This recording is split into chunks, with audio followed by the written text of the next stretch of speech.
Hello friends, कैसे हैं सब। उम्मीद है कि सब अच्छे खुश मस्त स्वस्थ होंगे, अच्छे से सब लोग पढ़ रहे होंगे। तैयारी बहुत ही जोरों शोरों से आपकी चल रही होगी। तो सबसे पहले तो हैप्पी टीचर्स डे आप सभी को।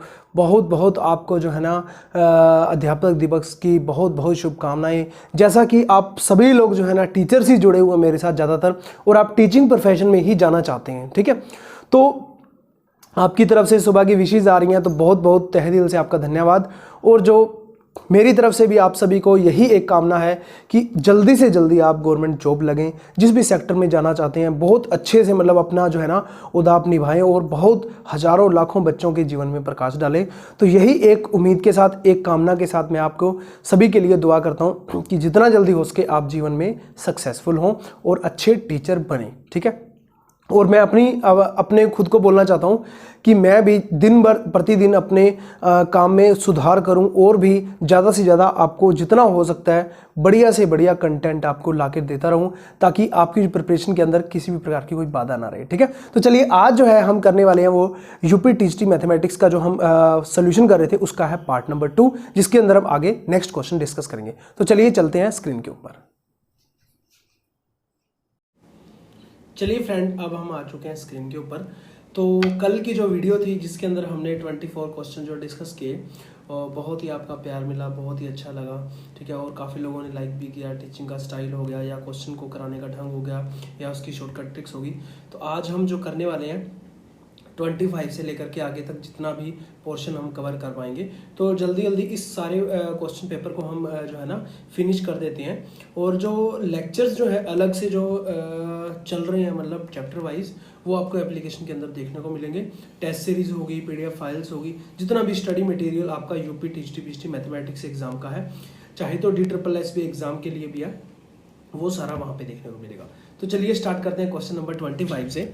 तो 25 क्वेश्चन जो है आपका, उसके अंदर देखिए ये क्या बोल रहा था, conic x square plus x y plus y square plus x plus y is equal to 1, ठीक है। तो मैंने पहले जो प्रीवियस लेक्चर अगर हम देखें ये वाला, इसके अंदर मैंने अच्छे से आपको डिस्कस कर दिया था कि डेल्टा 0 होता है तब क्या आता है, डेल्टा 0 नहीं होता, नॉट इक्वल टू 0 तब क्या होता है। इसके अंदर देखिए आप यहाँ पे फर्स्ट एक कंडीशन है, जब delta not is equal to 0 है, A is equal to B है और एच 0 है तो सर्कल है।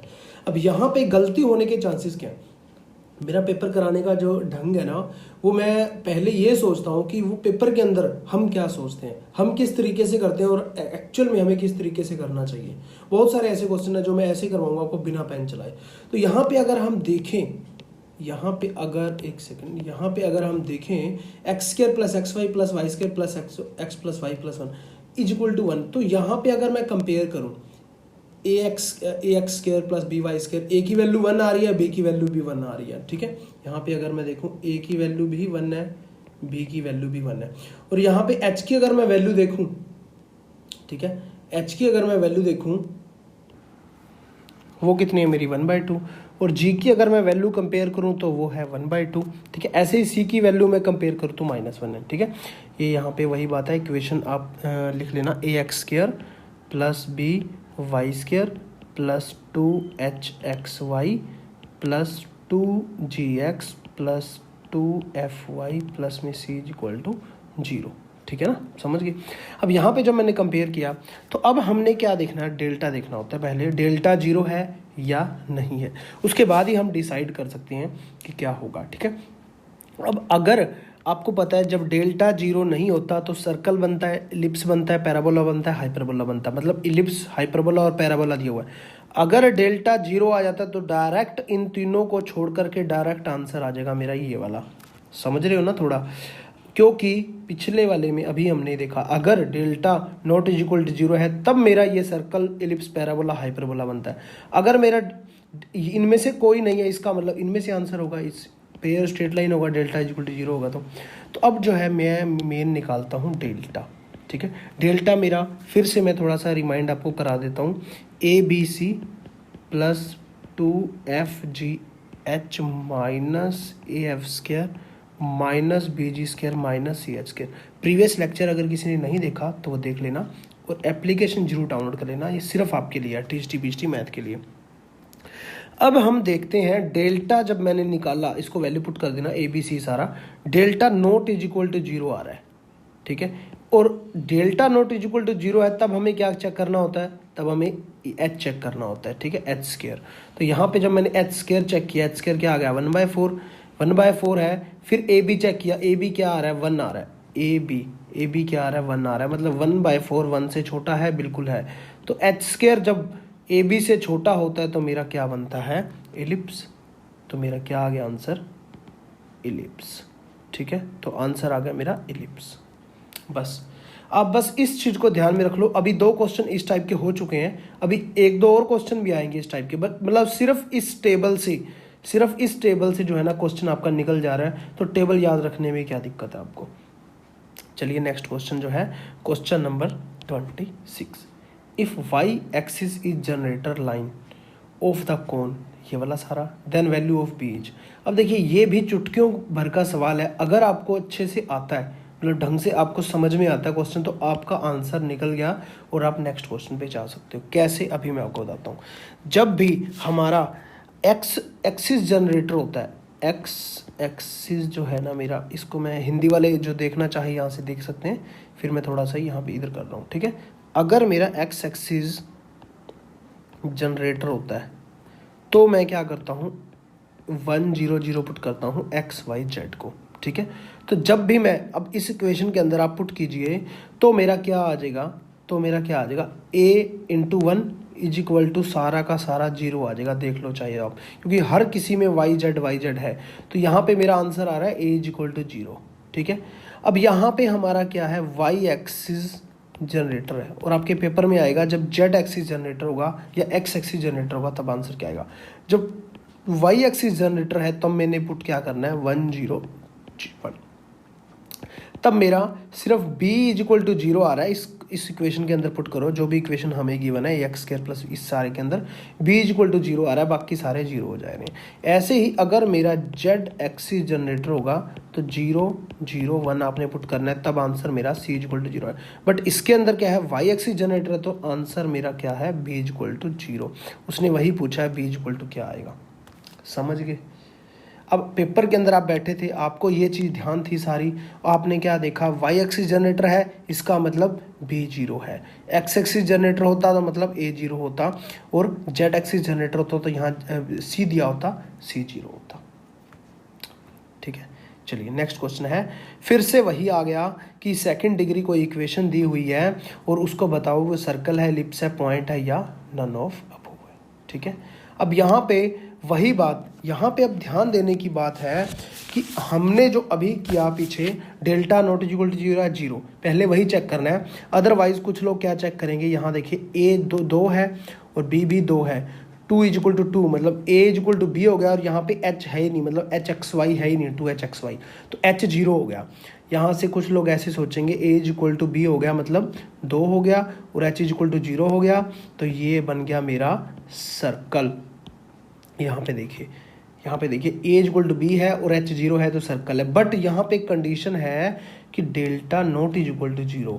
अब हमें ये नहीं पता कि डेल्टा 0 हो रहा है या नहीं हो रहा, तो हमें पहले क्या करना है, डेल्टा निकालना है। डेल्टा वही a b c उस टाइप से अभी हमने ऊपर किया ना, एक सेकेंड, यहाँ पे ऊपर किया ये वाला, ये delta a b c plus 2f g h, ये चीज़। अब हम यहाँ से a b c वो सब चीज़ें निकालेंगे और इसके अंदर पुट कर देंगे, ठीक है। यहाँ से पहले आप निकाल के रखो, a इज इक्वल टू 2 आ गया, b इज इक्वल टू भी 2 आ गया, h इज इक्वल टू 0 आ गया, g इज इक्वल टू -1 आ गया, f इज इक्वल टू -3 आ गया, और c इज इक्वल टू 5 आ गया, ठीक है। यहाँ पे ये चीज़ निकाली। अब इसके अंदर पुट कर दो, क्या होती है मेरी condition, a b c plus 2f g h minus a f square minus b g square minus c h square. तो यहाँ पे मेरा क्या आ गया, 20 माइनस 0 माइनस 80 माइनस 2 माइनस 0, तो यहाँ पे मेरा 0 आ गया। मतलब डेल्टा जब 0 आ जाता है तब हम क्या करते हैं, डेल्टा जब जीरो आ जाता है तो यहाँ पे देखिए ऊपर वाली कंडीशन सारी आती हैं। डेल्टा जीरो है तो pair of straight line, simple सी बात है। और ए प्लस बी जीरो होता है तो pair of perpendicular straight line होती है। और h square equal to a b होता है तो pair of parallel straight line होती है। और h square less than a b होता है तो पॉइंट होता है। तो यहाँ पे मेरी डेल्टा जीरो है और पेयर ऑफ स्ट्रेट लाइन जो है गिवन नहीं है, ठीक है। बट यहाँ पे पॉइंट तो गिवन है, पॉइंट का चेक करते हैं हम। सब चीज़ें चेक करनी पड़ेंगी आपको। H square less than a b है, अब एच स्क्वायर जो है जीरो है, ठीक है। एच स्क्वायर क्या है, एक second, h square is equal to zero है तो h square less than a b नहीं हुआ। ए बी क्या है मेरा, ए बी को गुना करेंगे तो 4 आएगा, 4 से छोटा है। इसका मतलब ये एक क्या बन रहा है, पॉइंट बन रहा है, ठीक है। समझ गए। मुझे नहीं लगता इस टॉपिक को बार बार आपको करने की जरूरत पड़ेगी, क्योंकि इस टॉपिक को आप समझ चुके होंगे, क्योंकि काफ़ी सारे क्वेश्चन ही आ चुके हैं, तो कोई दिक्कत नहीं होगी, ठीक है। और अच्छी लग रही है वीडियो तो एक प्लीज़ लाइक कर दीजिए, इससे मोटिवेशन मिलता है। चलिए, the equation of the normal at the point 1 1 on the curve इतना।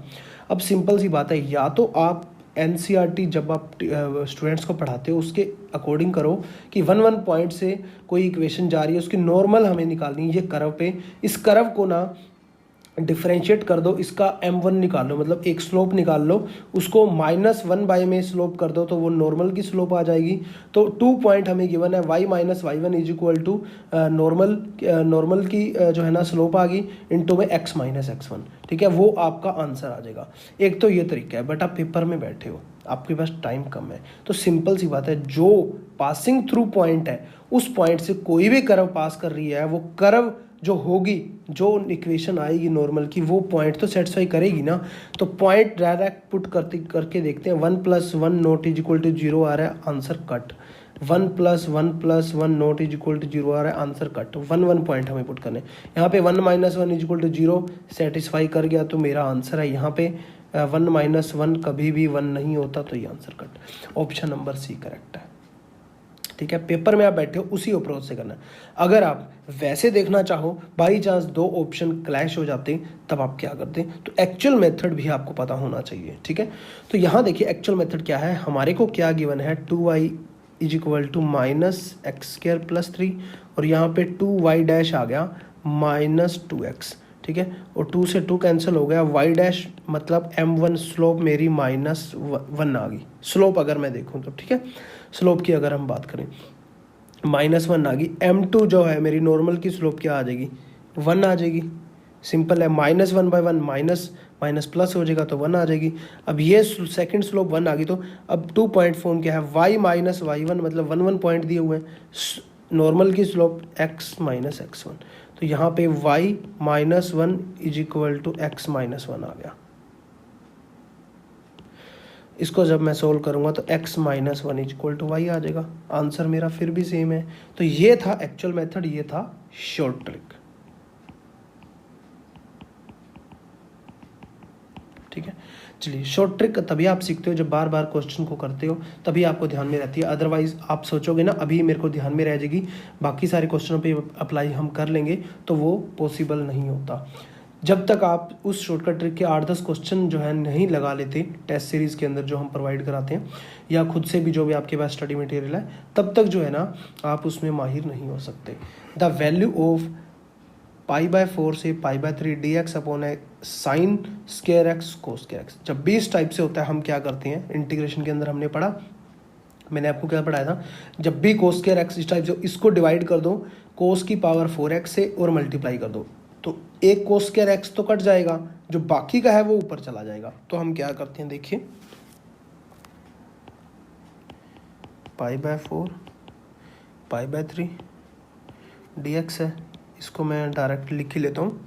नीचे जो है मेरा वो क्या आ जाएगा, साइन स्क्वायर अपॉन में कोस स्क्वायर आ जाएगा मेरा tan स्क्वायर x, और एक जो कोस स्क्वायर बचेगा, एक तो कट ही हो जाएगा, ठीक है। तो एक कोस की पावर नीचे 4 बचेगा, वो ऊपर जाके क्या बन जाएगा, secant 4x dx। ये चीज़ समझ आ रही है। हमने क्या किया, कोस की पावर 4x से डिवाइड कर दिया, यहाँ पे मैं कर ही देता हूँ, कोस की पावर 4x इंटू में कोस की पावर 4x। अब हमारे पास हुआ क्या, एक कोस स्क्वायर एक्स ये कट गया, ये दोनों आपस में टाइन स्क्वायर हो गया, ये ऊपर जाके सीकेंट स्क्वायर हो गया। अब जो है सोल्व करना बहुत ही आसान हो गया। अब हम क्या करेंगे, हम क्या करते थे, tan x is equal to t put कर दिया, ठीक, इसका derivative secant square x d x is equal to d t, और लिमिट जब मैं पुट करूँगा π/4 तो tan π/4 1 होता है, टी की वैल्यू लोअर लिमिट 1 होगी, और tan π/3 मतलब 60 degree, t is equal to √3 होगी। मतलब मेरी जो है वैल्यू क्या आई 1 से लेके √3, अपर और लोअर लिमिट। ये भी आपको ध्यान रखना होता है जब डेफिनेट इंटीग्रल होता है। अब इनडेफिनेट इंटीग्रल होता है तब कोई दिक्कत नहीं है, ठीक है। चलिए अब जो है यहाँ पे अब देखिए अंदर क्या आ गया, सेकंड की पावर 4x है, उसको मैं क्या लिख सकता हूँ यहाँ पे, अगर मैं लिखना चाहूँ π/4 π/3 सेकंड स्क्वायर एक्स और 1 plus tan square x upon में क्या आ जाएगा मेरा tan स्क्वायर एक्स। तो ऊपर जो है मेरा क्या आ गया 1 प्लस टी स्क्वायर, इंटू में जो है सेकंड स्क्वायर है, सेकंड स्क्वायर को जो मैं क्या लिख सकता हूँ second square d x is equal to d t, तो अपॉन में मेरा क्या आ गया टी स्क्वायर। इसको आप अलग अलग कर लोगे तो मेरे पास क्या आ जाएगा 1 से √3 1/t square plus 1 T T. इसको जब मैं सोल्व करता हूँ तो 1/t स्क्वायर ऊपर जाके -1/t इंटीग्रेशन हो गया, इसकी वैल्यू 1 से √3 आ गई, ठीक है। प्लस में क्या आ गया टी की वैल्यू 1 से √3, इसका इंटीग्रेशन होगा। इसको आप सोल्व कर लेना, इसका आंसर मैं ओवरऑल लिख रहा हूँ 2/√3 आ जाएगा, ठीक है, 2/√3। ऑप्शन नंबर अगर मैं देखूँ ऑप्शन नंबर सी करेक्ट है, ठीक है, समझ गए। इसको सोल्व करना चाहते हो तो आप कर भी सकते हो, सिंपल है। पहले पुट करोगे तो माइनस में बार कॉमन ले रहा हूँ तो 1/√3 -1, और यहाँ पे आ जाएगा √3 -1, ठीक है। तो यहाँ पे इसको सोल्व करोगे तो 2/√3 मेरा आंसर आ गया, ठीक है। चलिए नेक्स्ट क्वेश्चन है आपके लिए क्वेश्चन नंबर 30। लिमिट हमें गिवन है -1 से लेकर 2 तक x into modulus of x dx is equal to क्या आएगा। यहाँ पे हमने थोड़ा सा क्या ध्यान देना है कि मॉडुलस ऑफ x जो होता है ना, वो जब भी माइनस की हम देते हैं लिमिट, तो माइनस से मतलब नेगेटिव से पॉजिटिव, फिर पॉजिटिव से आगे पॉजिटिव तक चलता है। तो इसको हमने जो है ना ब्रेक करना होता है, ब्रेक करना बहुत ज़रूरी है, ठीक है, अदरवाइज जो है ना आपका आंसर गलत हो जाएगा। और एग्जामिनर यही चेक करना चाहता है कि वो स्टूडेंट को ये चीज़ आती है या नहीं। -1 से कहाँ तक हम ब्रेक कर सकते हैं, 0 तक, पॉजिटिव यहीं तक रहेगा, उसके बाद फिर पॉजिटिव सारे स्टार्ट हो जाएंगे। यहाँ पे x वैल्यू देगा, और मॉडुलस ऑफ x जो माइनस का होता है तो माइनस टाइम देता है, तो माइनस का x और आ जाएगा, तो माइनस का x स्क्वायर dx आ जाएगा। और आगे जो है 0 से लेके 2 तक जाएंगे, क्योंकि -1 से 2 तक वैल्यू है, तो बाकी अंदर जो है x देगा, और दूसरा मॉडुलस ऑफ x भी x का सिंपल x ही देगा। तो यहाँ पे मैं इसको सोल्व कर लेना आप। यहाँ पे ऊपर मैं करके बताता हूँ आपको। मॉडुलस ऑफ x जो है हम कैसे खोलते हैं, -x और x। -x जब x 0 से छोटा है, जब x 0 से बड़ा है, ठीक है, समझ गए। अब इसको सोल्व करना कोई बड़ी बात नहीं है आपके लिए। माइनस ये आ गया, और x³ 0 से 2 आ गया, ठीक है। इसको आप सोल्व कर लेना, 0 -1 1/3 आ जाएगा, और माइनस का ही आएगा, ठीक है। और यहाँ पे आ जाएगा प्लस का 8/3, 7/3 मेरा आंसर है फाइनल। चलिए नेक्स्ट क्वेश्चन, हिंदी और इंग्लिश दोनों वाले साथ साथ देखते रहिए।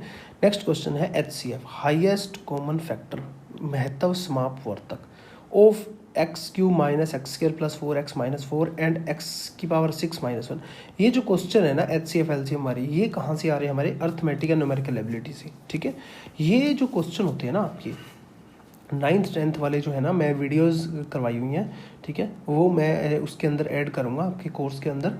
वहाँ से जो है ना ये सारी चीज़ें आपकी क्लियर हो जाएंगी, और इस टाइप के क्वेश्चन भी जो है ना सारे क्लियर हो जाएंगे, ठीक है। तो यहाँ पे देखिए अब हाईएस्ट कॉमन फैक्टर क्या है, सिंपल सी बात है। पहले हम इसको सोल्व करेंगे, x³ - x² + 4x - 4। x² common आ गया तो x - 1, यहाँ पे 4 कॉमन आ गया तो x - 1, ठीक है। और यहाँ पे x² + 4 आ गया, और यहाँ पे आ गया x - 1 का स्क्वायर, तो x बस आगे तो करने की जरूरत ही नहीं है, एक बार ये मेरे फैक्टर आ गए। ठीक है, अब मैं निकालता हूँ x की पावर 6 माइनस 1 के फैक्टर। यहाँ पे x का क्यूब प्लस 1 और x का क्यूब माइनस 1 मैं कर सकता हूँ। अब देखिए x क्यूब प्लस 1 मतलब a cube plus b cube का फॉर्मूला जो है मैंने आपको करवाया हुआ है। ठीक है, क्या a cube plus b cube क्या होता है, x प्लस 1, शायद लास्ट लेक्चर के अंदर भी हमने ये डिस्कस किया था, x square minus x y plus y square, और वाई स्क्वायर मतलब क्या है, यहाँ पे 1 है, तो यहाँ पे ये वाली सारी वैल्यू होगी। और यहाँ पे एक्स क्यूब माइनस 1 का क्यूब क्या हो जाता है, एक्स माइनस 1, और यहाँ पे आ जाएगा एक्स स्क्वायर प्लस में एक्स प्लस में 1, ये चीज़ आ जाएगी। तो यहाँ पे मैं ये दोनों पुट कर देता हूँ, यहाँ पे x plus 1 x square minus x plus 1, ठीक है, इनटू में क्या आ जाएगा एक्स माइनस 1 और x square plus x plus 1। अब यहाँ पे दोनों को अगर हम कंपेयर करें तो हमारे पास क्या चीज़ कॉमन आ रही है, एक्स माइनस 1 दोनों के अंदर कॉमन आ रहा है, तो HCF क्या होगा मेरा एक्स माइनस 1। ठीक है, ऑप्शन नंबर बी करेक्ट है। मुझे नहीं लगता इस टाइप के क्वेश्चनों में भी कोई दिक्कत होती होगी। चलिए नेक्स्ट क्वेश्चन जो है, यह एक सादिश ये तथा इतना था एक समतलीय है तो ए का मान, मतलब the value of A such that the vector coplanar है। जब भी कोप्लेनर हो मतलब एक समतलीय हो, तब आप डायरेक्ट इसके कोफिशिएंट का डिटर्मिनेंट निकाल दो और उसको रख दो 0। आपका जो भी उसने पूछा होगा वो आपका आंसर आ जाएगा। ठीक है, डायरेक्ट आपने क्या करना, इसको कोफिशिएंट लो, क्या आएंगे 2 माइनस 1 और 1। ठीक है, और नेक्स्ट के क्या आएंगे 1 2 और माइनस 3। ठीक है, और नेक्स्ट के क्या आएंगे 3 a और 5, इसका डिटर्मिनेंट क्या रख दो 0। ठीक है, आप सोल्व कर लेना, मैं सोल्व नहीं करके दिखा रहा, जो है थोड़ा थोड़ा करके आपको बता देता हूँ। ये मेरा आ जाएगा 20 प्लस 6a प्लस 14, एक second, plus 14 plus a minus 6 is equal to 0। तो a की वैल्यू यहाँ पे 7a is equal to minus 28 आएगी, a is equal to minus 4 आ जाएगा। ठीक है, मैंने पहले से करके रखा हुआ है, कोई दिक्कत नहीं है। चलिए नेक्स्ट क्वेश्चन देखिए, जो है क्या है, ए particle is projected in vertically upward direction. ठीक है, और पहले आपको एक वो भी देना चाहूँगा कि हैप्पी टीचर्स डे, आप सभी को बधाइयाँ हो। आप सभी टीचर्स, क्योंकि मेरे साथ जो है सारे टीचर्स से जुड़े हुए हैं, हरियाणा, पंजाब, राजस्थान, दिल्ली, उत्तर प्रदेश हो गया, मध्य प्रदेश हो गया, उत्तराखंड हो गया, ठीक है, और उड़ीसा से, केरल से, कर्नाटक से, बॉम्बे से भी हैं, तो सारे टीचर्स ही हैं, टीचटी मैथ लगना चाहते हैं। तो सभी को तहे दिल से अध्यापक दिवस की हार्दिक शुभकामनाएं, बहुत बहुत जो है ना आप सभी को बधाई हो, हैप्पी टीचर्स डे। और उम्मीद करता हूँ कि आप सब जल्दी ही बहुत ही अच्छे जो है ना स्तर पर जाएं, बहुत ही अच्छे पद पर जाएं, और आपकी पोस्टिंग अच्छी जगह हो, और जो है ना गवर्नमेंट जॉब आपको जितना हो सके जल्दी मिले। और जो मैं यही कामना करता हूँ कि आप हज़ारों लाखों स्टूडेंट्स के जो जीवन में प्रकाश लाएं। बस इसी उम्मीद से जो है ना मैं आपको अगर बताऊँ ना, अपना संघर्ष बहुत ही मतलब लंबा है, अगर बहुत ही वीडियो बहुत बड़ी हो जाएगी। ठीक है, और दिन रात मेहनत करने के बाद जो है ना मैं इस मुकाम पे पहुंचा हूँ, बहुत सारी चीज़ें सीखी हैं। अभी भी रात को मेरे को नींद नहीं आती, रात को मैं 2 बजे सोता हूँ, कि कुछ ना कुछ लर्निंग प्रोसेस मेरा हमेशा रहता ही रहता है। घर वाले मुझे डांटते हैं कि हाँ तू सोता नहीं है, तू ये है वो है, तू बच्चों को बहुत कुछ दे रहा है, कुछ ऐसी बात नहीं। मैंने कहा नहीं, जितना हो सकता ना लर्निंग प्रोसेस, जितना हो सकता उनको एक ईजी वे के अंदर उनको सब चीज़ प्रोवाइड कराना, ये मेरा मकसद है, ये मेरा फ़र्ज़ है, क्योंकि मैं इस लाइन में आया हूँ तो ये मेरा फ़र्ज़ है। ठीक है, बिजनेस के पॉइंट ऑफ व्यू से ना सोचते हुए हमें उस पॉइंट ऑफ व्यू से सोचना होता है कि स्टूडेंट की लाइफ में हम कैसे इम्पैक्ट डाल सकते हैं। बस इसी जो है ना पर्पज़ को लेकर के जो है ना मैं आपके लिए ये सब चीज़ें कर रहा हूँ। चलिए, ए particle is projected in vertically upward direction if after T1 and T2 time its length is h। अब देखिए आफ्टर अपवर्ड जो है, if after T1 and T2 time के बाद वो हाइट जो है उसकी h ही रह रही है, देन h की हमें वैल्यू बतानी है। ठीक है, अब कुछ लोगों ने ये वाला टॉपिक नहीं कर रखा होगा तो मैं करवाऊंगा, उसके अंदर आपको अच्छे से समझ में आ जाएगा। अभी इस क्वेश्चन को देख लेते हैं। अगर हम इसका देखें तो h इज इक्वल जो हाइट है इसका होता है मेरे पास formula u T1 minus 1/2 G1 का स्क्वायर, जी T1 का स्क्वायर। और दूसरा भी वही बोल रहा है T2 टाइम जहाँ पे है तो यह जी T1 की जगह मेरा T2 आ जाएगा। अब इस इक्वेशन को और इस इक्वेशन को मुझे सोल्व करना है। अब सोल्व करना है तो मैं क्या करूँगा, यहाँ पे देखिए कॉमन क्या है, यहाँ पे T1 है, यहाँ पे T2 है। अगर T2 को यहाँ से मल्टीप्लाई कर दूँ, यहाँ पे T1 को कर दूँ, दोनों कट जाएंगे तो हम इक्वेशन को सोल्व कर सकते हैं। यहाँ मैंने T2 से मल्टीप्लाई कर दिया, यहाँ मैंने T1 से कर दिया, और जो है ना सेकंड को फर्स्ट से सब्ट्रैक्ट कर दिया। तो यहाँ पे मैं लिख देता हूँ U T1 T2 minus 1/2 G T1 square T2 आ गया, क्योंकि ऊपर T1 स्क्वायर पड़ा हुआ है, और नीचे जो है H T1 आ गया, ठीक है। U T2 T1 आ गया माइनस 1/2 G T2 स्क्वायर और T1। यहाँ पे जब मैं माइनस माइनस प्लस, ये जो है अगर हम देखें H T2 माइनस T1 आ गया, ये तो इक्वेशन काटी गई। और यहाँ पे अगर मैं देखूँ प्लस माइनस में आ रहा है तो 1/2 जो कॉमन आता है मैं कॉमन ले लेता हूँ, G1 T1 T2 अंदर आ गया T2 माइनस T1, ये जो है इससे कैंसिल हो गया। H की जो मेरी वैल्यू आई 1/2 G T1 T2। Next time आप इसे डायरेक्ट ध्यान में रखेंगे और डायरेक्ट जो है ना अपना आंसर लगाएंगे, ठीक है। पेपर में क्यों टाइम वेस्ट करना इतना ज़्यादा, जब आपको पता ही है T1 T2 की बात ही चल रही है तो डायरेक्ट करो। अब T1 T2 कुछ और दे देगा टाइम, तो यहाँ पे डायरेक्ट इस फॉर्मूले में पुट कर दो, H is equal to 1/2 G T1 T2। समझ गए। If A is equal to, ये मैट्रिक्स है, इज ए सिमेट्रिक मैट्रिक है। सिमेट्रिक मैट्रिक आपको पता है क्या होती है, A का transpose is equal to A के इक्वल होता है। ऐसे ही सिमेट्रिक्स क्यू सिमेट्रिक होगी, ठीक है। ऐसे ही अलग अलग होती है, नीलपोटेंट होती है और हमारी अडेम्पोटेंट होती है, ठीक है। और बहुत सारी मैट्रिक्स है, मैंने आपको एक एक अच्छे से डिटेल के अंदर कराया हुआ है। नीलपोटेंट हो गया, अडेम्पोटेंट हो गया, ठीक है, और बहुत सारी हैं, अभी मेरे को ध्यान में नहीं आ रही। चलिए यहाँ पे देखिए symmetric matrix, then 3x + y मुझे ज्ञात करना है। अब देखिए सिंपल सी बात है, जो चीज़ वो बोलेगा ना एग्जामिनर क्लियर कट दे के रखता है, हमें करना क्या है, डायरेक्ट इसका ट्रांसपोज करो और इसके इक्वल रख दो, तब आपको कुछ x और y की वैल्यू मिलेगी और इसके अंदर पुट कर दो, आपका आंसर आ जाएगा, सिंपल। तो मैं इस इक्वेशन को पहले ट्रांसपोज निकाल लेता हूँ। उसके ट्रांसपोज क्या आएगा, रो को कॉलम बना दो, कॉलम को रो, पूरी ऊपर वाली जो रो है उसको मैं कॉलम बना रहा हूँ, सेकंड रो को कॉलम बना रहा हूँ, ठीक है, इसको कॉलम बना रहा हूँ, ठीक है। अब जो है मैं क्या करूँगा, इसको इसके इक्वल रख दूंगा, 1 को 1 के इक्वल, इसको इसके इक्वल रखूँगा, तो मेरी x की वैल्यू निकल आएगी, सिंपल। क्या आ जाएगी, 3 + x। करवा रहा हूँ आराम से ताकि सभी को अच्छे से समझ में आ जाए, कोई दिक्कत ना रहे, ठीक है। बट आपको फास्ट करना है, जितना हो सके ये चीज़ें फास्ट करनी है। y को जब कंपेयर करोगे तो 5 - y is equal to y + 1 आ जाएगा, तो y की वैल्यू आ जाएगी यहाँ से 2, तो यहाँ से 3x 3 × -1 प्लस में y2 -3 + 2, आंसर मेरा -1 आया, ऑप्शन नंबर A करेक्ट है। ओके रिपोर्ट, कोई प्रॉब्लम नहीं है। चलिए नेक्स्ट क्वेश्चन करते हैं। चलिए नेक्स्ट क्वेश्चन है क्वेश्चन नंबर 35।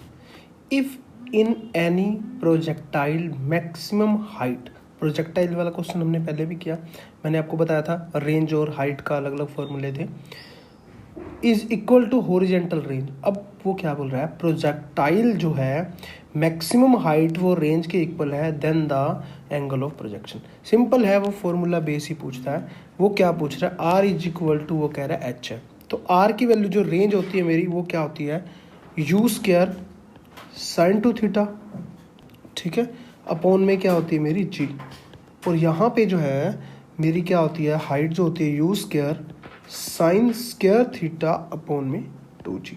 अब इसको सोल्व करना है, u² से u² कैंसिल हो गया, g से g कैंसिल हो गया, और यहाँ पे sin 2θ उसको मैं क्या लिख सकता हूँ, 2 sin θ cos θ, और यहाँ पे sin² θ है, इसको मैं क्या लिख सकता हूँ, sin² θ, और जो ये वाला 2 है वो उधर चला जाएगा, यहाँ पे 4 हो गया, यहाँ पे 4 टाइम sin θ एक कट गया, 4 time cos θ is equal to क्या हो गया, sin θ।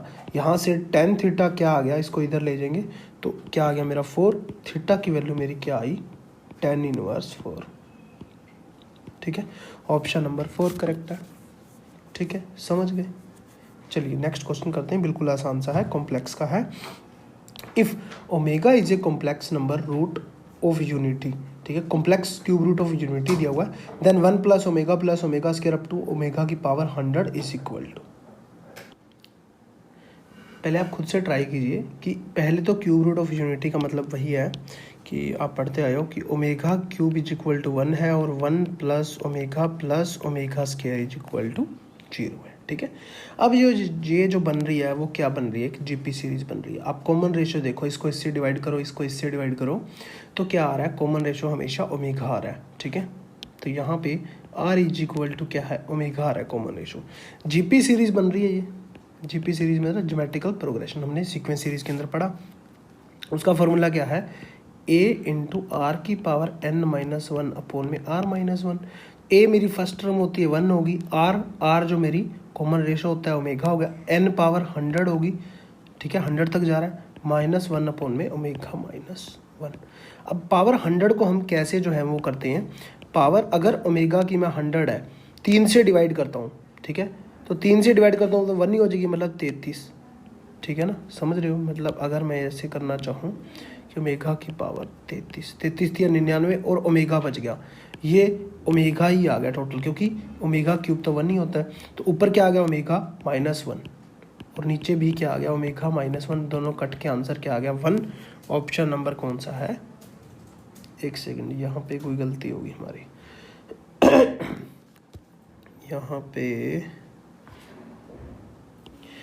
यहाँ पे गलती हुई है हमारी, वो क्या गलती हुई, गलती होगी तो अच्छी बात है क्योंकि आपको भी याद रहेगा। ओमेगा की पावर 100, मुझे लगा n पावर n है वो 100, यहाँ गलती हुई क्योंकि ओमेगा की पावर 1 से लेके 100 तक 100 टर्म है, बट ओमेगा की पावर 0 भी है, फर्स्ट जो है 1 है, इसका मतलब ओमेगा की पावर 0 है, तो टोटल 101 टर्म होगी हमारी, 101 टर्म होगी। तो यहाँ पे ओमेगा की पावर क्या आ जाएगी मेरी, 101, तो ठीक है, और यहाँ पे ओमेगा स्क्वायर रह जाएगा, तो यहाँ पे आ जाएगा ओमेगा स्क्वायर -1 अपोन में ओमेगा -1।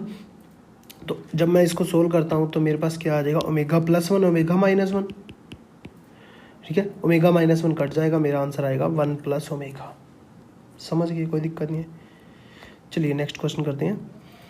कोई the centre of gravity of a semi circular disc of radius is, क्या कह रहा है, सेमी सर्कुलर डिस्क है, ये सेमी सर्कुलर डिस्क होगी। द सेंटर ऑफ ग्रेविटी यहाँ पे ये देखिए जी है, ठीक है। ये क्या होता है, एक प्रकार से मैं आपको थोड़ा सा डिटेल के अंदर बताता हूँ। जैसे मान लीजिए यहाँ पे है, ये ऐसे है, ये होता है मेरा जी, ये होता है मेरा सेंट्रोइड होता है, जिसे हम डिनोट भी करते हैं x बार और y बार से, ठीक है। यहाँ पे मेरा क्या होता है, y बार होता है 4r अपोन में 3 पाई, और x बार जो है मेरा यहाँ पे है 0, ठीक है। ये उधर ऊपर बन रहा है।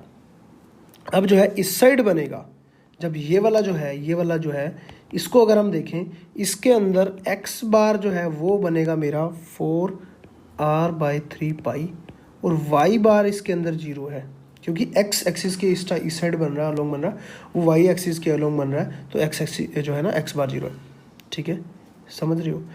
अगर यही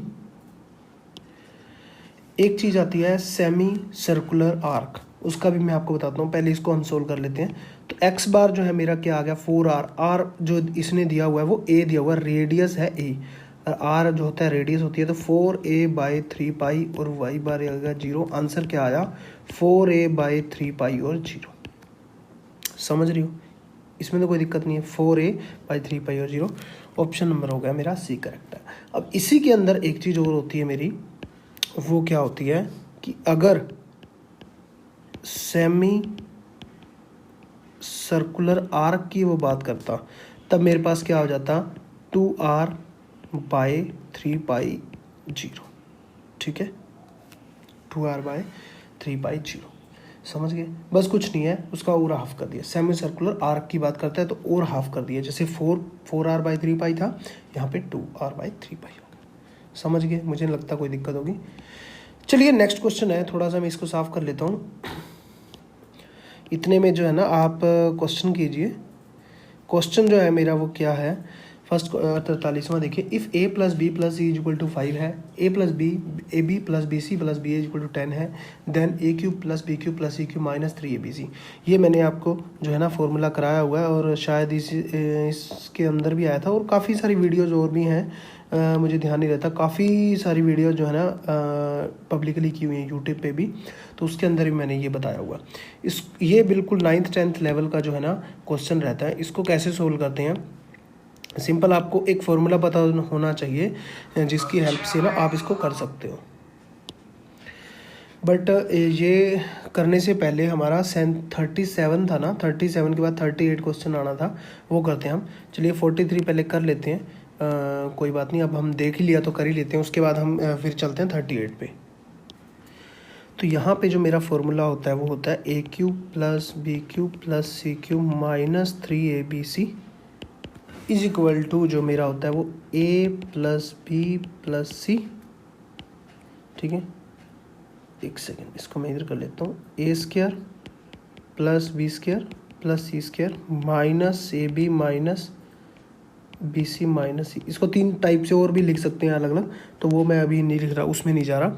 तो हमें यही फाइंड आउट करना है। तो हमारे पास गिवन क्या है, ए प्लस बी प्लस सी मुझे दिया हुआ है 5, ठीक है, और जो है a square plus b square plus c square, अगर मैं देखूँ इसको मैं ऐसे बना लूँ, a plus b plus c सारे का स्क्वायर, तो यहाँ पे a square plus b square plus c square बन जाएगा, प्लस 2 टाइम बनेगा a b b c c a, minus 1 time बनाना है, तो माइनस 3 टाइम अगर मैं कर दूँ a b plus b c plus c ए, तो वो जो प्लस 2 टाइम बनेगा माइनस 3 टाइम से वो कट के माइनस 1 टाइम आ जाएगा। तो यहाँ पे 5 आ गया, ए प्लस बी फिर से 5 का स्क्वायर हो गया, minus 3 time a b plus b c plus c a मुझे क्या दिया हुआ है हम देख लेते हैं, 10 दिया हुआ है, तो यहाँ पे आ गया 10। तो यहाँ पे मेरा आ गया 25 माइनस 3 माइनस 5, तो माइनस 25 मेरा आंसर आ गया, ठीक है, minus 25 option number first correct है, ठीक है, समझ गए।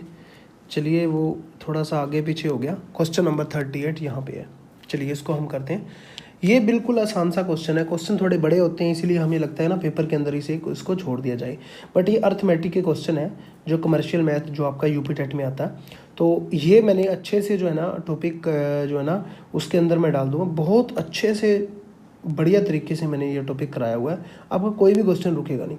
When a train travels with speed 3/5 of its normal speed, it reaches its destination 4 hours late, what is the time taken by the train in traveling this distance with its normal speed। इस type के question आते हैं कि वो जो है ना कोई इंसान खड़ा है उसको कितनी देर में क्रॉस करेगी, वो इतनी मीटर लंबी है, तो 2 ट्रेनें आपस के अंदर क्रॉस कैसे करेंगी, कितनी देर में करेंगी, एक पोल है उसको कितनी देर में क्रॉस करेंगी, एक प्लेटफॉर्म है उसको कितनी देर में क्रॉस करेंगी।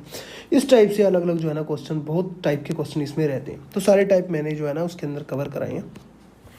सिंपल है, मैंने आपको जो है ना बताया था कि सारी लंबाइयाँ, हिंदी के अंदर पढ़ना चाहते हैं आप पढ़ लो, सारी लंबाइयाँ जोड़ दो अपॉन में सेकंड, मतलब यहाँ पे सारी लंबाइयाँ मतलब ऑल लेंथ अपॉन में सेकंड के अंदर टाइम, मतलब टाइम जो है वो सेकंड के अंदर आ रहा है, इनटू में 18/5। ये कब फॉर्मूला लगेगा, जब हमारी स्पीड किलोमीटर पर आवर में, मतलब जो चाल है हमारी किलोमीटर पर आवर में। अब आप बोलोगे अगर मीटर पर आवर में है तो क्या लगेगा हमारा फॉर्मूला, ऑल लेंथ अपॉन में सेकंड मतलब time is equal to direct metre पर सेकंड। यहाँ पे 18/5 नहीं लगेगा, यहाँ पे 18/5 का मतलब यही है किलोमीटर पर आवर को हमने मीटर पर आवर बनाया बस, बट मीटर पर सेकंड बनाया। बट जो है मैं आपको बोलूँगा कि आपको बस ये फॉर्मूले याद रखने, आपका आंसर निकल गया। अब बस क्वेश्चन के अंदर थोड़ा सा ध्यान देना है, स्पीड जो है 3/5 जो है 3/5 of its normal speed, normal speed की 3/5 जो है वो हो जाती है। इट रीचेज डेस्टिनेशन 4 घंटे लेट, ठीक है। और अब देखिए इस क्वेश्चन के अंदर ये वाली चीज़ थोड़ी सी मैं बोलूँगा आपको, इससे मत करना, ये अलग चीज़ रहेगी। ये आपको क्वेश्चन नंबर 39 में जो है ना देखने को मिलेगा, हम उसमें करेंगे। ये तो है बिल्कुल सिंपल सा ही था, इसमें तो कुछ करना ही नहीं था कि स्पीड और डिस्टेंस का जो है ना वो फॉर्मूला लग रहा है। स्पीड इज इक्वल टू क्या होती है, डिस्टेंस अपॉन टाइम, ठीक है। स्पीड क्या होती है, डिस्टेंस अपॉन में टाइम, मतलब जितनी दूरी होगी और जितना समय होगा उससे डिवाइड कर देंगे तो हमारी चाल आ जाएगी। और यहाँ पे स्पीड की बात की जा रही है, वो हो रही है 3/5, ठीक है। 3/5 हो रही है स्पीड, नॉर्मल स्पीड की। तो डिस्टेंस जो है, टाइम मेरा जो 4 घंटे लेट हो रहा है, ठीक है, 4 घंटे लेट हो रहा है ना, 4 आवर लेट हो रहा है। बस सिंपल है, अब तो कुछ करना ही नहीं है, इसको सोल्व कर दो। क्या आ जाएगा मेरा 3/5, ठीक है। स्पीड क्या है मेरी, speed is equal to distance upon time होता है, तो डिस्टेंस अपॉन टाइम हो गया, ये हो गया डिस्टेंस अपॉन t+4। डी से डी कैंसिल हो गया, टी की वैल्यू अब निकाल लो, इसको इससे गुना करोगे तो 3t प्लस में 12 इज इक्वल टू आ जाएगा 5t। यहाँ से t की वैल्यू मेरी आ गई 6, ठीक है। t की वैल्यू 6 आ गई, ऑप्शन नंबर बी करेक्ट है। ये तो हो गया मेरा क्वेश्चन नंबर 38। अब हम करते हैं 39, जो मैंने ऊपर आपको बताया वो मैं क्वेश्चन ये पढ़ रहा था, सॉरी पढ़ तो मतलब यही रहा था, मन में ये चल रहा था। A 75 metre long train is moving at 20 kilometre per hour. अब 75 मीटर लॉन्ग है, ऊपर देखिए ऑल लेंथ की मैं बात कर रहा हूँ, सारी लेंथ कितनी है, 75 मीटर है, और जो है ये 20 किलोमीटर पर आवर है, मतलब फॉर्मूला ऊपर वाला लगेगा, ठीक है। Standing on a platform of time, मतलब कितनी देर में वो क्रॉस करेगी। हिंदी में देखना चाहते हो तो आप देख सकते हो, इसको थोड़ा सा छोटा कर देता हूँ मैं। तो अब जो है हम इसका डायरेक्ट फार्मूला जो लगाएंगे वो क्या है, डायरेक्ट सारी लेंथ जो है मेरी वो कितनी है 75, अपॉन में जो है टाइम की हमें निकालना ही है 18/5 किलोमीटर पर आवर, मतलब 20 की बात की जाए। बस इसे सोल्व कर दो, ये क्या आ जाएगा मेरा 5 से ही कटेगा तो 15×5 टी इज इक्वल टू, अगर मैं बात करूँ 15 × 18/20, या यहीं पे काट दो, 5 × 15, 5 × 20। अब तो कोई दिक्कत नहीं है, 18 × 54/4 आ गया। अगर मैं देखूँ 13.5 सेकंड की बात आ गई, ऑप्शन नंबर सी करेक्ट है, ठीक है।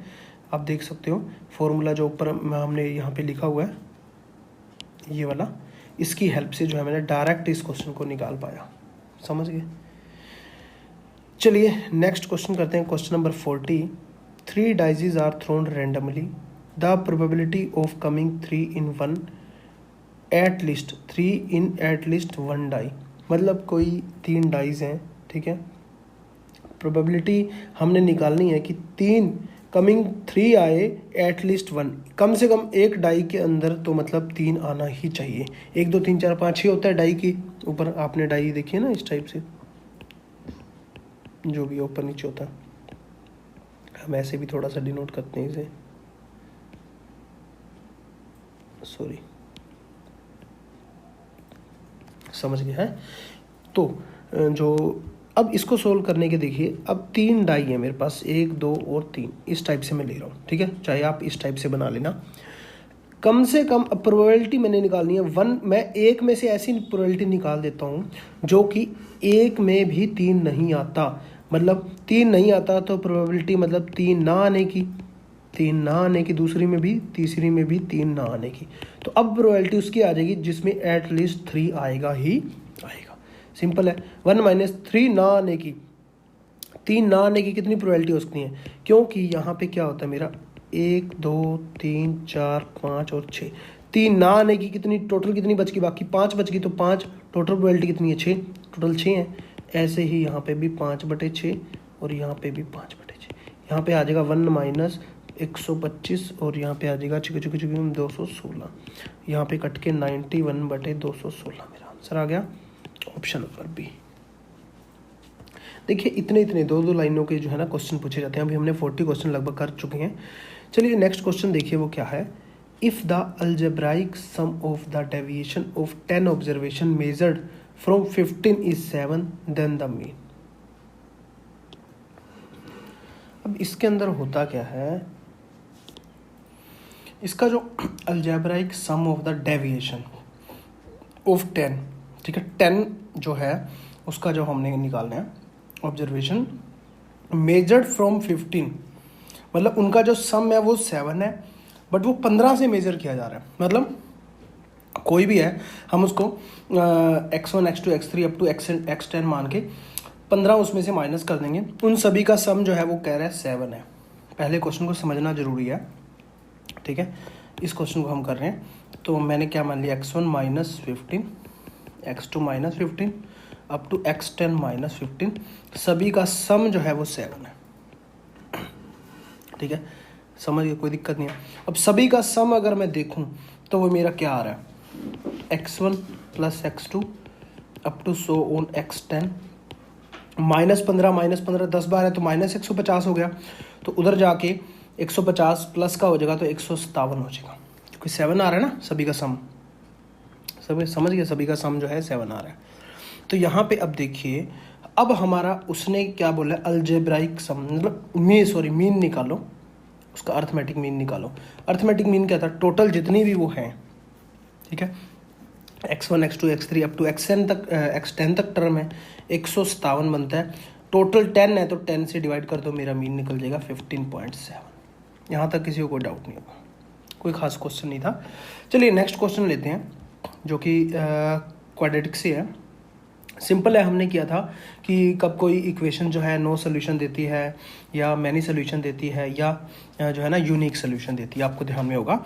जैसे हम ऐसे किया करते थे, a1/a2 अगर note is equal to b1/b2 है तो मैं कहता हूँ यूनिक सोल्यूशन है, ठीक है।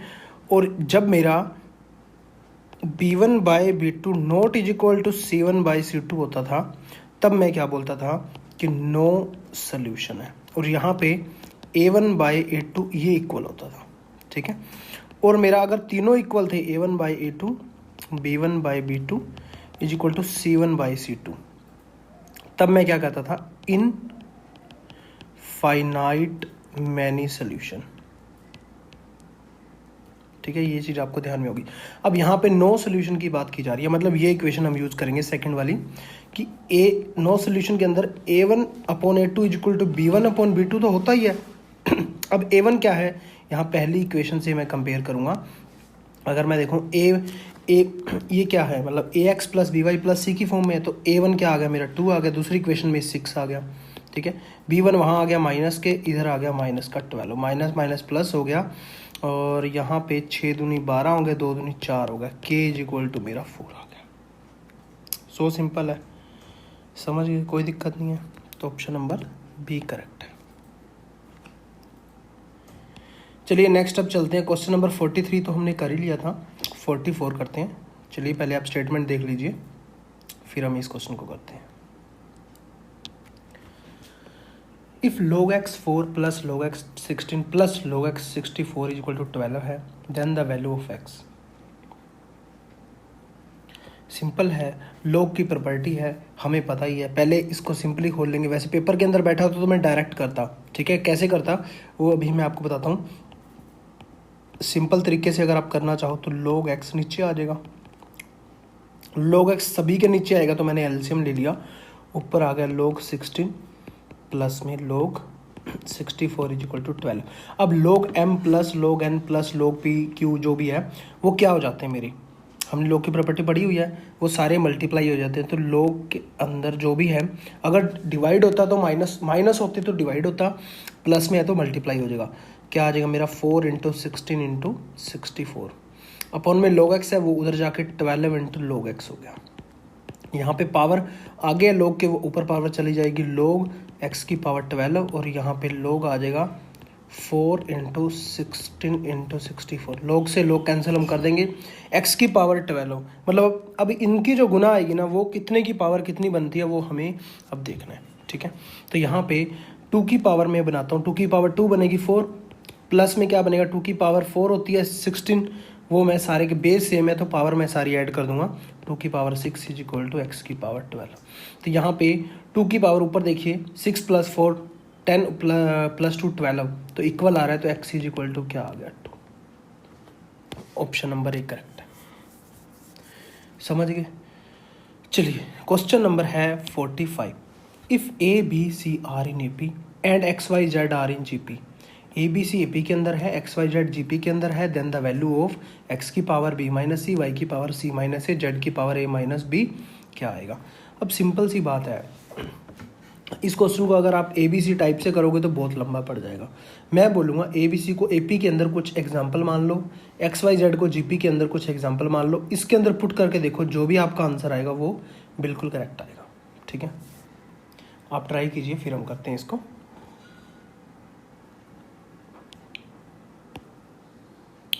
ठीक है, यहीं पे जो है ना मैं मान रहा हूँ ABC AP के अंदर है, ABC जो है AP के अंदर है, तो मैं इसको मान रहा हूँ 1 2 3, 1 2 3 AP के अंदर है। XYZ मेरे GP के अंदर है, इसको मैं मान रहा हूँ 2 4 और 8। देखिए कॉमन रेशियो सेम होना चाहिए, 4 को डिवाइड करेंगे 2 से 2 आ रहा है, 8 को डिवाइड करेंगे 4 से तो 2 आ रहा है। कॉमन रेशियो सेम होना चाहिए GP सीरीज का। अब सिंपल जो है, जो भी मुझे गिवन है, ये चीज़ गिवन है ना, x की पावर ये वो, उसमें मैं डायरेक्ट ये पुट कर दूंगा। ठीक है, इसको मैं थोड़ा सा यहाँ से हटा देता हूँ ताकि हमारे पास जगह थोड़ी ज़्यादा हो जाए। इतने में आप ट्राई कीजिए। चलिए अब देखिए, एक सेकेंड, x ये जो है मेरा, इसको जब मैं पुट करता हूँ, x की पावर, x मेरा क्या है 2 है, 2 की power b minus c, b क्या है मेरा 2 है और c मेरा 3 है, तो माइनस का 2 1 आ गया। इंटू में y मैंने 4 माना, y की power c minus a, c मेरा 3 है, a मेरा 1 है, तो पावर 2 आ गया। ठीक है, 8 की पावर z की power a minus b, 1 minus 2 minus 1 आ गया। मतलब अब यहाँ पे 1/2 इंटू 16 इंटू 1/8, 8 दूनी 16, 16 से 16 कट गया, मेरा आंसर 1, ऑप्शन नंबर बी। बस मैं कहता हूँ आपने ऐसे ही करना है, इस अप्रोच से ही आपने पेपर के अंदर क्वेश्चन सोल्व करने हैं, तो ज़्यादा आसानी रहेगी। चलिए नेक्स्ट क्वेश्चन है, वो भी इस टाइप से ही है, लोगरिथमिक वाला जो है ना, जो चैप्टर है अलग से मैंने आपको कराया, उसके अंदर से ये क्वेश्चन लिया गया। ठीक है, देखिए ये क्वेश्चन क्या कह रहा है, 1/log2, ये वही बात है। अब बिना पेन चलाए अगर आप करना चाहते हो तो आपको माइंड में थोड़ा सा ये रखना पड़ेगा, ये इसको में हम अलग अलग कैसे लिखेंगे, log x अपॉन में log2, ऊपर log2 चला जाएगा, सभी के नीचे log x आ रहा है नीचे, और ऊपर log2 log3 log4 up to log 50 आ रहा है। मतलब अगर हम देखें नीचे log x तो परमानेंट है ही, और ऊपर log2 into 3 into 4 up to 50 तक जा रहा है, मतलब 50 का फैक्टोरियल तक जा रहा है। इसको फिर से नीचे ले आएंगे तो मेरा आंसर ये बन रहा है 1 log x और 50।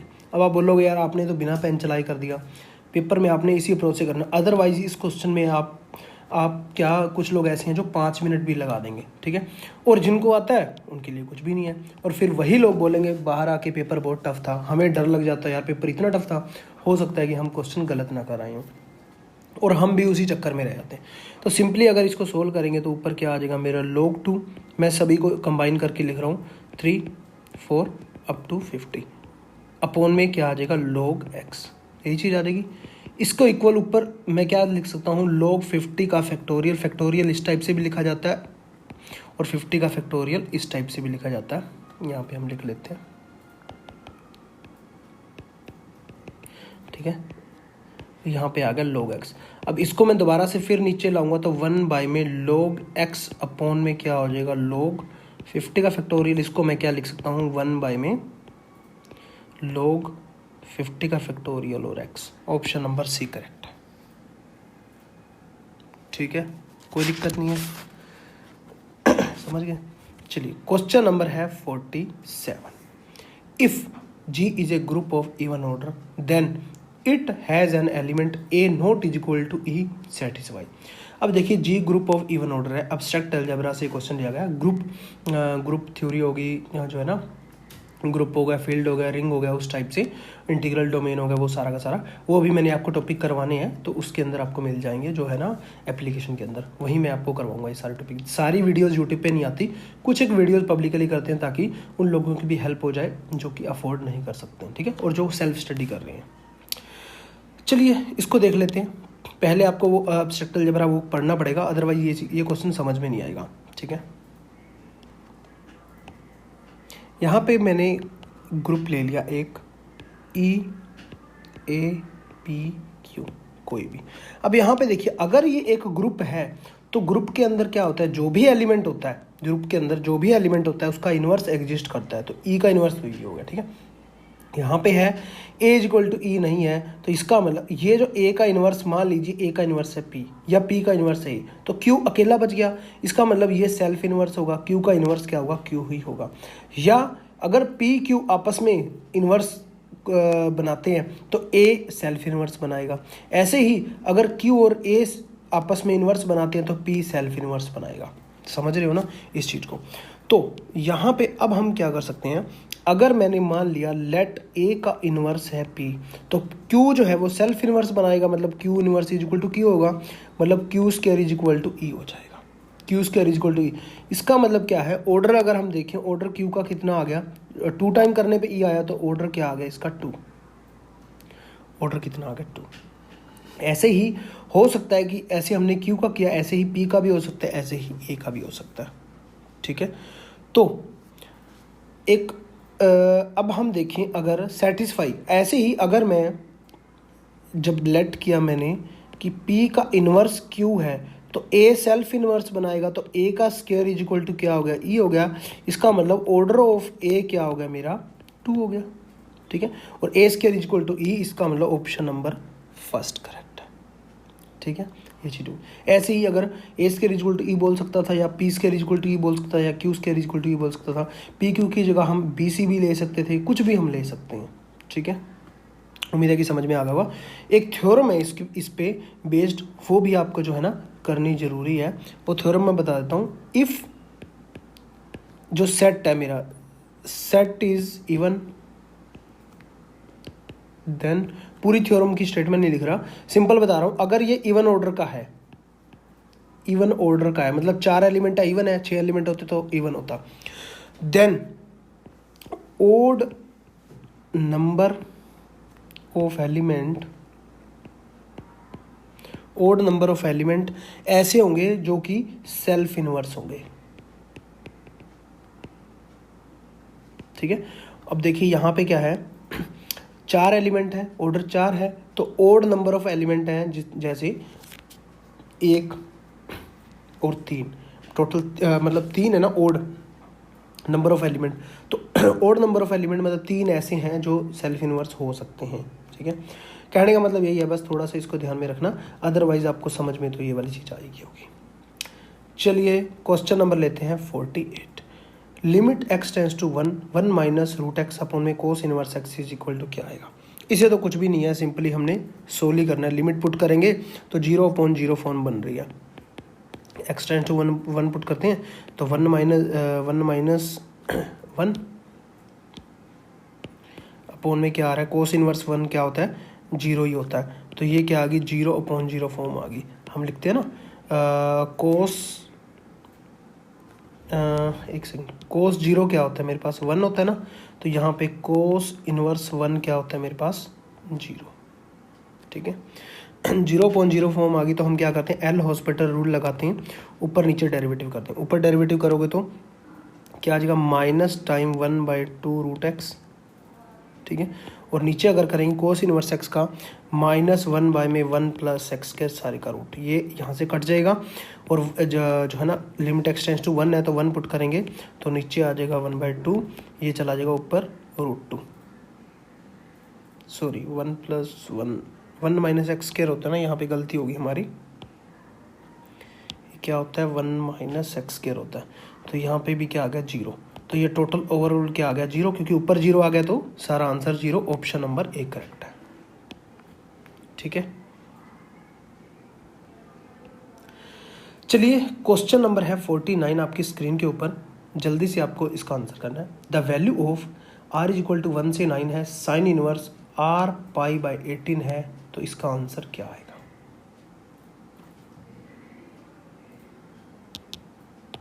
इसको मैं थोड़ा सा साफ कर लेता हूँ, इतने में आप जो है ना वो करिए, क्वेश्चन को करने की कोशिश कीजिए।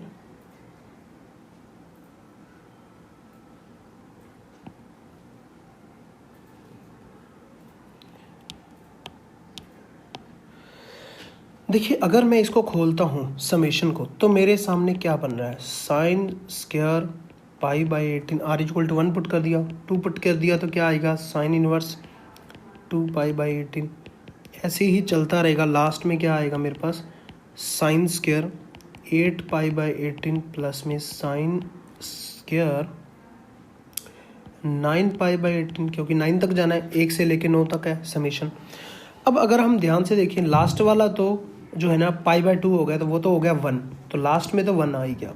यहाँ पे 8 पाई बाय 18, यहाँ पे पाई बाय 18, ठीक है। यहाँ पे अब हम करेंगे क्या, फर्स्ट जो है मैं ऊपर करके दिखा रहा हूँ आपको, साइन पाई बाय 18 अगर हमारे पास है, उसको मैं ऐसे लिख सकता हूँ, sine pi by 2 minus 8 pi by 18, कोई दिक्कत नहीं होगी, ठीक है। यहाँ पे 18 कॉमन लोगे तो 9 माइनस 8 पाई बाय 18 ही आ जाएगा, ठीक है। तो वही चीज़ बन रही है।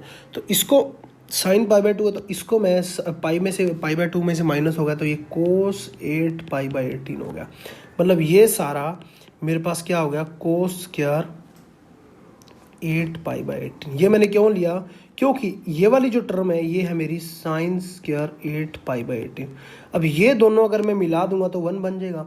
ऐसे ही नेक्स्ट वाली जो टर्म होगी और इससे नेक्स्ट वाली इधर वाली टर्म होगी, उस वो 1 बनाएगी। मतलब टोटल 8 टर्म है, तो 4 बार 1 बनेंगे, समझ रहे हो। तो अंदर वाले में एक तो इससे बन गया 1 + 1 + 1, ये 3 और बनेंगे, टोटल मेरे 4 1 हो गए, और एक मेरा लास्ट वाला था, तो टोटल 5 हो गए। ऑप्शन नंबर सी करेक्ट है, ठीक है, समझ गए। चलिए नेक्स्ट क्वेश्चन करते हैं हम। क्वेश्चन नंबर जो है हमारा 50, द पोलर फॉर्म। अब पोलर फॉर्म जो है हम कैसे निकालते हैं, मैंने आपको कॉम्प्लेक्स के अंदर सिखाया था। पोलर फॉर्म निकालने के लिए सबसे पहले तो हमारे को वो पता होना चाहिए, पोलर फॉर्म हम जो लिखते हैं वो कैसे लिखते हैं। पोलर फॉर्म हम लिखते हैं r = cos theta plus iota sine theta, ठीक है। r क्या होता है मेरा, इसका मैग्नीट्यूड होता है। पहले इस इक्वेशन को लिख लेंगे -1, ठीक है, माइनस का √3 है, तो √3 आयोटा हो गया, ठीक है। अब ये हमारा z = आ गया। r निकाल लेंगे तो 1 का -1 का स्क्वायर 1 हो जाएगा, √3 का स्क्वायर 3 हो जाएगा, तो यहाँ पे r आ गया 2। थीटा जब निकालेंगे, थीटा मेरा क्या होता है, कैसे हम निकालते हैं, tan थीटा हम निकालते हैं, tan इनवर्स b/a, ठीक है, थीटा यही होता है। तो tan इनवर्स b क्या है मेरा, मॉडुलस में लेते हैं, तो b √3 है, तो अपॉन में 1, तो √3 आ गया। √3 क्या होता है मेरा, 60 डिग्री पे होता है। 60 डिग्री कितना होता है मेरा, π/3 होता है। अब जो है हम पोलर फॉर्म कैसे चेक करते हैं, ये उन लोगों को थोड़ी सी प्रॉब्लम हो सकती है जो कि नए हैं, जिनको अभी तक ना थोड़ी सी रिवीजन भी नहीं है और बेसिक क्लियर नहीं है। अगर आप वो वीडियो देख लोगे सारी की सारी, जो बेसिक्स से मैंने एक चीज़ बताई हुई है, तब आपको इसमें कोई भी दिक्कत नहीं आएगी। मेरे से भी जल्दी आप कर सकते हो क्वेश्चन को, जो मैं बता रहा हूँ। मैं फिर भी थोड़ा सा आराम से बताता हूँ ताकि हर किसी को समझ में आए, ठीक है। हमें सबको लेके चलना पड़ता है। तो यहाँ पे देखिए, जब मेरा फर्स्ट क्वाड्रेंट के अंदर होता है थीटा, तो थीटा ही रहता है। सेकंड क्वाड्रेंट के अंदर मैंने कराया हुआ pi minus theta, third quadrant के अंदर theta minus pi, fourth quadrant के अंदर या तो 2 पाई माइनस थीटा कर दो या माइनस थीटा कर दो, याद होगा, ये मैंने आपको कराया हुआ है, ठीक है। अब जो है ये कौन से क्वाड्रेंट के अंदर है, चेक कैसे करते हैं। यहाँ देखिए ये वाली जो चीज़ है, -1 माइनस, ये दोनों ही माइनस के हैं, तो थर्ड क्वाड्रेंट में माइनस के बनते हैं। एक्स और वाई दोनों ही इमेजिनरी और रियल पार्ट दोनों इसमें बनते हैं। थीटा माइनस पाई मेरा आंसर आएगा। थीटा जो एक्चुअल में जो थीटा है वो, मतलब ये थीटा जो था मेरा, मान लीजिए थीटा 1 है, ये थीटा 2 है, जो मैंने फाइनल निकाला वो आएगा मेरा थीटा माइनस पाई। थीटा मेरा क्या आया, π/3 माइनस पाई, तो -2 π/3 मेरा थीटा आया। अब मैंने इसके अंदर डायरेक्ट पुट कर देना है, ठीक है। आर मेरा कितना आया, 2 कोस -2 π/3 प्लस आयोटा साइन -2 π/3, ये आया मेरा फाइनल आंसर। इसको अगर मैं सिंप्लीफाई करता हूँ तो माइनस कोस पे कोई फ़र्क पड़ता नहीं है, कोस 2 π/3 हो गया, और साइन का माइनस बाहर आ गया, साइन 2 π/3 मेरा फाइनल आंसर है। अगर हम देखें ऑप्शन, तो ऑप्शन नंबर ए ही मेरा करेक्ट है, ठीक है, समझ गए, कोई दिक्कत नहीं है। चलिए इसी के साथ ही जो है ना हमारा ये हो जाता है 50 क्वेश्चन। नेक्स्ट में हम 75 तक करेंगे, फिर 100 तक, फिर 125 तक, ठीक है। तो एक घंटे का ही टाइम लेंगे आपका, ज़्यादा नहीं लेंगे। एक घंटे में 25 क्वेश्चन जो है हम करेंगे, अच्छे से करेंगे, जितना करेंगे थोड़ा करेंगे, चाहे उसको अच्छे से करेंगे। और जो है ना जो सारे, अगर बार बार लोग पूछते रहते हैं, काफ़ी सारे जो स्टूडेंट्स हैं कि आप कंप्लीट वीडियो लेक्चर है, हर चैप्टर के कंप्लीट थ्योरी है, बेसिक से एमसीक्यूज है, प्रैक्टिस है, टेस्ट सीरीज है, वो सब आपको एप्लीकेशन में मिलेगा मिशन ट्यूटर प्लस पे। ठीक है, तो चलिए मिलते हैं नेक्स्ट लेक्चर के अंदर। अगर वीडियो अच्छी लगी हो तो एक लाइक कर देना, एक कमेंट कर देना। Thank you so much, thanks for watching. जय हिंद, जय भारत।